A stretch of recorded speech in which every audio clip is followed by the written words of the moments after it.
हरियाणा में नई सरकार का गठन हो गया है। नायब सिंह सैनी समेत 14 विधायकों को शपथ दिलाई गई है। सबसे पहले नायब सिंह सैनी ने मुख्यमंत्री पद की शपथ ली। इसके बाद दूसरे नंबर पर अनिल विज को शपथ दिलवाई गई। आइए जानते हैं कि किन किन विधायकों को मंत्री बनाया गया है। नायब सिंह सैनी को राज्यपाल ने मुख्यमंत्री पद की शपथ दिलाई। वो लगातार दूसरी बार मुख्यमंत्री बने हैं। चुनाव से कुछ महीने पहले ही उन्हें सीएम बनाया गया था। 2014 में वो अंबाला के नारायणगढ़ से विधायक बने थे। उन्हें खट्टर सरकार में राज्य मंत्री बनाया गया था। इसके बाद वो कुरुक्षेत्र से लोकसभा सांसद चुने गए। वो पिछले कार्यकाल में करनाल उपचुनाव में विधायक चुने गए थे। सैनी लाडवा से इस बार विधायक चुने गए हैं। वो 1996 से बीजेपी और आरएसएस से जुड़े हुए हैं। दोस्तों नमस्कार, मैं हूं संजय कपूर और आप देख रहे हैं सिटी मेल न्यूज। सैनी को पूर्व सीएम मनोहर लाल खट्टर का करीबी माना जाता है।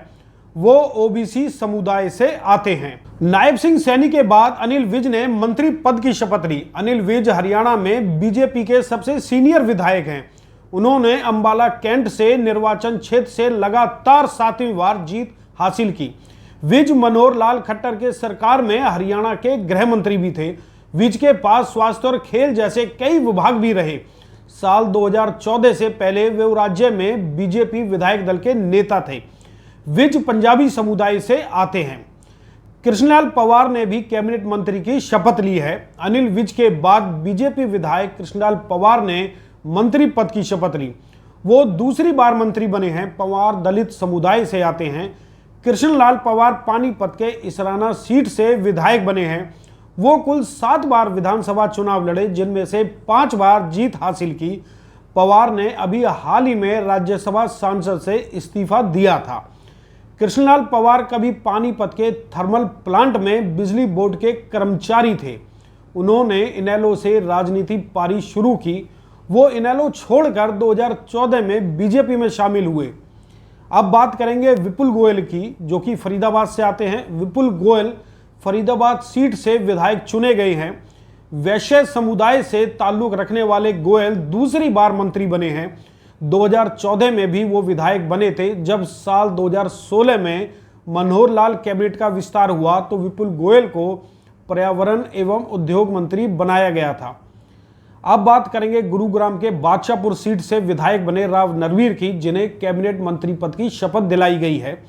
नरवीर तीसरी बार विधायक बने हैं। 2019 में उनका टिकट काट दिया गया था। हालांकि 2024 में उन्हें टिकट मिला और कांग्रेस उम्मीदवार वर्धन यादव को 60,000 से ज्यादा वोटों से हराया।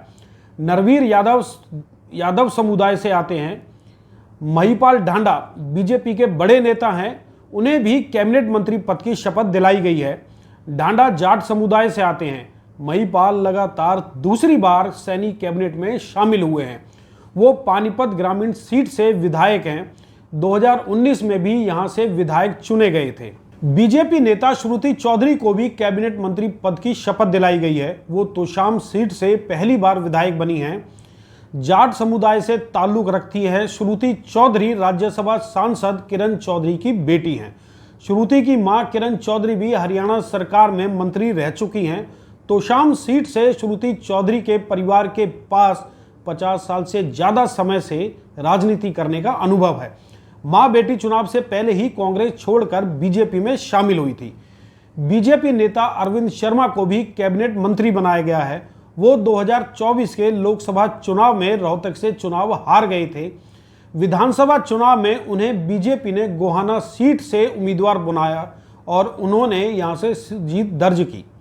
अरविंद शर्मा 2019 में रोहतक से सांसद चुने गए थे। वो ब्राह्मण समुदाय से ताल्लुक रखते हैं। राजपूत समुदाय से आने वाले श्याम सिंह राणा पहली बार कैबिनेट मंत्री बने हैं। वो यमुनानगर के रादौर सीट से विधायक बने हैं। रादौर सीट कांग्रेस से छीनकर उन्होंने बीजेपी की झोली में डाली, जिसका फल उन्हें मंत्री पद के रूप में मिला। इससे पहले वो 2014 में भी यहां से विधायक बने थे। खट्टर सरकार में वो मुख्य संसदीय सचिव भी बनाए गए थे। रणबीर गंगवा को भी कैबिनेट मंत्री बनाया गया है।